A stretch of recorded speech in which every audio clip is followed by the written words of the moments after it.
From the same spot, the impressive 17th century facade of the former Augustinian convent of Serra do Pilar can be seen on the Porto side of the Douro, and overhead is one of the world's most spectacular railway bridges. In some ways, the span is reminiscent of the Eiffel Tower in Paris, and that's no coincidence, as Eiffel was also responsible for this spindly creation, alas, soon to be replaced. The Ponte de Dona Maria Pia was opened in 1878, whilst the Parisian Tower was still under construction. It's 61 meters high and 354.5 meters long, with a main span of 160 meters. The maximum permitted speed over the spider's web of steel is just a walking pace. 78 tons of Alstom-built 2600 class sets the bridge trembling. The train is made up of coaches based on the French Corail design, but with ribbed exteriors.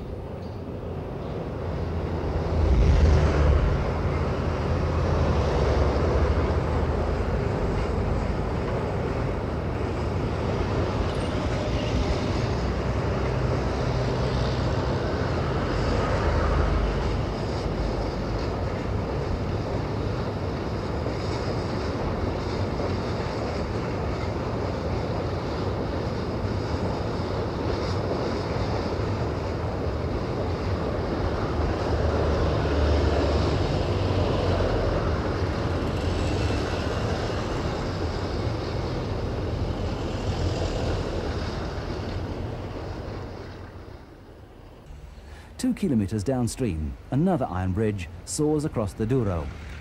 The Ponte de Dom Luis I was built between 1881 and 1885 by a Belgian company.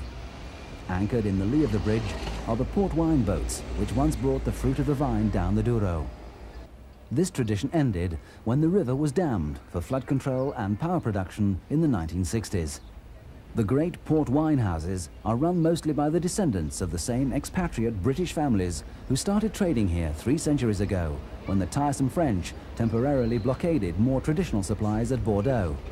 Familiar trademarks, together with famous names like Croft, Taylor, Dow, Delaforce, Coburn, Graham, and Warre, are emblazoned on the flapping sails, which long to be filled once more with a westerly breeze to send them upriver.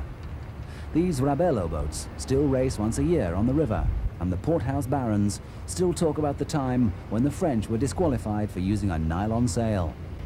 There's a British telephone box on the northern shore. Surprisingly, they are now more common in Portugal than in Britain.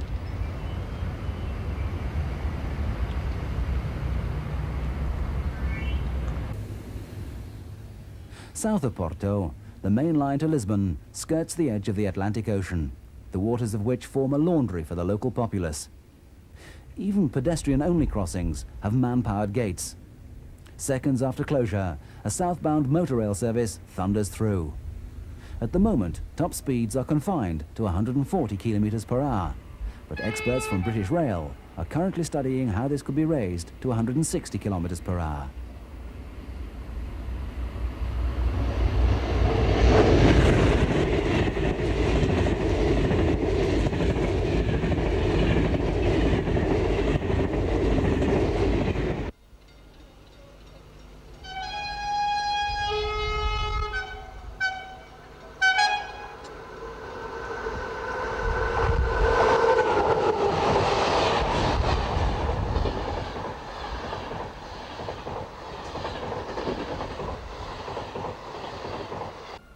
Rapidos, directos, and semi-directos may perform to adequate European standards, but local trains can be frustratingly slow.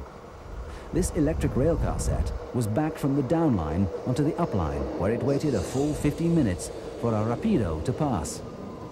In that time, it could have reached Porto 10 kilometers away, but that's the relaxed way in which things are done in Portugal. Some of the doors are kept open at speed to cool the interiors, a practice which would be unthinkable elsewhere.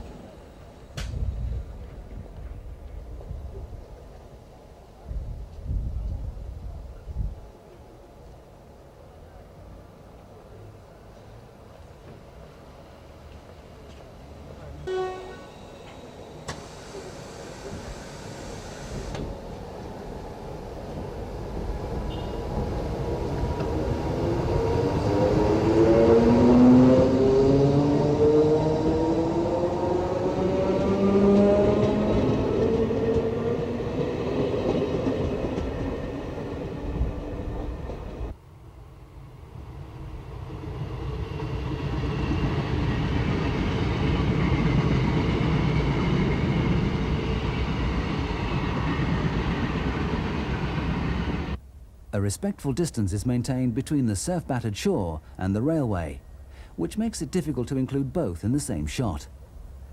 Roof-mounted fans on this locomotive rotate lazily in the slipstream.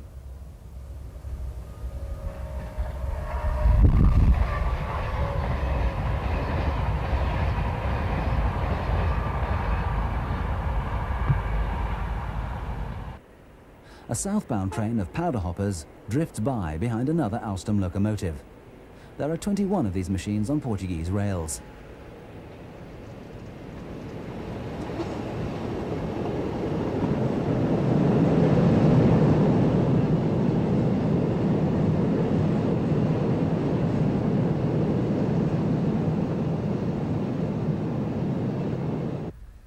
The railway seems much closer to hand than in other countries. There are few fences, and people congregate around the tracks. Fishing boats are built within yards of passing trains, and almost every aspect of human work and recreation can be seen from the train window. From Espinho, another narrow-gauge line heads for the mountains.